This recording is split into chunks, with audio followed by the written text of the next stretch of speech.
So which do you think would be fastest over a standing quarter-mile sprint? 50kg aerial Atom V8, something that appears to be quite astonishingly unhinged, called a BMW HP4 Superbike, or a Citroen DS3. Except this is no ordinary Citroen DS3, of course. It's Liam Doran's X Games winning Rallycross DS3. And it is 110% bonkers. I mean, just look at and listen to this. Unfortunately, it was a bit damp on the day, which meant that the two-wheel drive Atom, despite being pretty much the fastest accelerating road car there is, was always going to struggle for traction. However, it does have a few tricks up its sleeve, such as multi-adjustable launch and traction control systems. I've been playing around with the traction systems actually, and it's because it is kind of so damp, we need a lot of traction control because it is really difficult to control this throttle with this car because it is so punchy.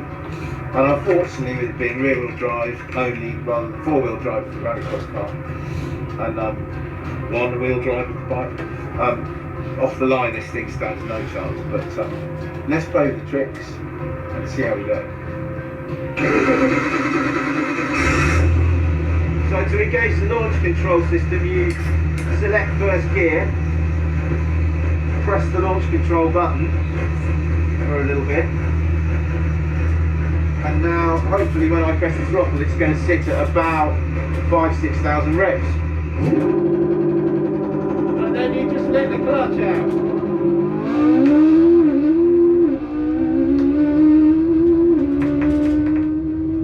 So here's a practice run that I did in the Atom when it was a touch drier.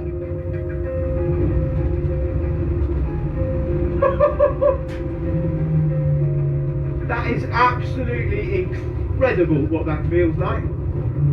I cannot believe that you're allowed to drive this car on the road and that it's got number plates.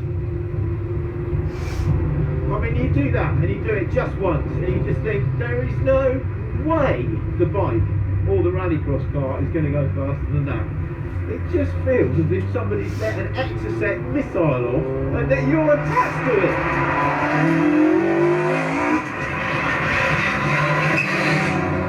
I've got control in here that, depending on conditions and grip levels, I can change the amount of boost I want, the amount of RPM I want to begin and launch at. So it means that basically I just engage first gear, bring the clutch to a biting point, hold the handbrake, and then that way it takes all the slack out of any transmission slack that's in it.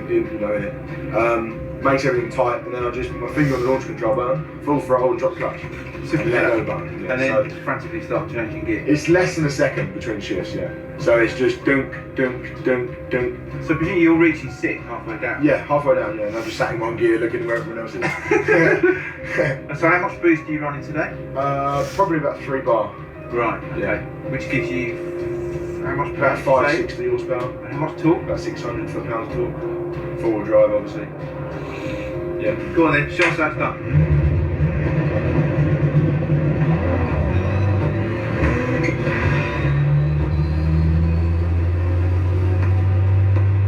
And that's it, 0 to 100 in less than 5 seconds when it's dry, with 6 gear changes gone, just like that. Incredible. Incredible that is, until you see what the HP4 can do. The HP4 actually has launch control, much like the Atom. To be honest, I haven't used it today. I just find it easier to balance it on. It's much the same as the car. You know, you're balancing the clutch, the throttle, and wheel spin. Yeah. But with the bike, you actually add wheelies into the equation. So in an ideal world, you have the front wheel just hovering above the ground, and that means you've got all your weight on the rear tyre, the most grip possible, and it goes away. In the wet today, it's a fine line between just hovering the front enough and it braking traction and wheel spinning away. So Has it got traction control as well? it does have traction control, yes. On the HP4 BMW has a rain mode, a sport mode, a race mode, and a slick mode. And the slick mode is adjustable 8 ways either way of standard. And are you using the rain mode today, or are you trusting your trust myself again. Yeah. I wouldn't say I'm cleverer than it, No, but you know. by the time if you break traction and the traction control then cuts in, you're already losing that time. So it's easier to have it all off and just rely on keeping it on the right side of grip to try and stay ahead of that damn rallycross car. Okay, so here's what it feels like being strapped to an HP4 during a soaking wet practice run. It doesn't look that dramatic, does it? But he actually hit 150 miles an hour right there.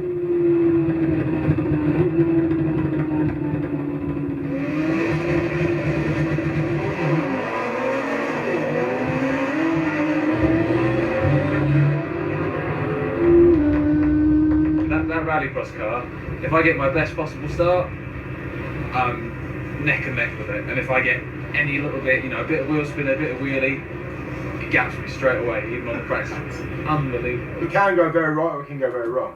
So I can get it very slightly wrong and it'll just be a terrible start and I'll sit on the spot and the wheels will spin. Or I can get it perfect and it will just be gone. I think with the gearing of the rallycross car, he's got that initial jump, but then once he's having to go through the gears, whereas I think he was up to 6th gear and I'm still in 2nd gear on the BMW. So 100 miles an hour in first on one of these. It's ridiculous. Right. It's not the power, it's the setup and the actual traction. Yeah. Which obviously after 60 mile an hour, power starts coming into play, and it's not as fast. But that's obviously in the restricted setup it's in. If I took the restrictor off and broke the rules of rallycross, it'd probably beat anything. So finally, the answer to that question we asked at the beginning. Which is fastest over a straight, standing quarter-mile shootout? Well, here's your answer.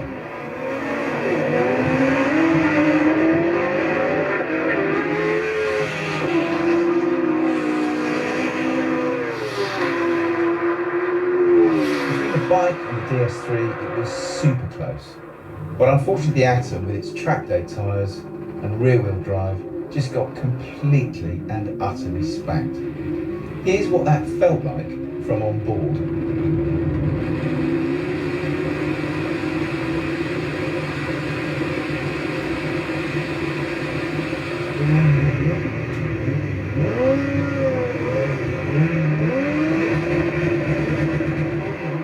So here's the data we recorded during some slightly drier solo runs earlier in the day.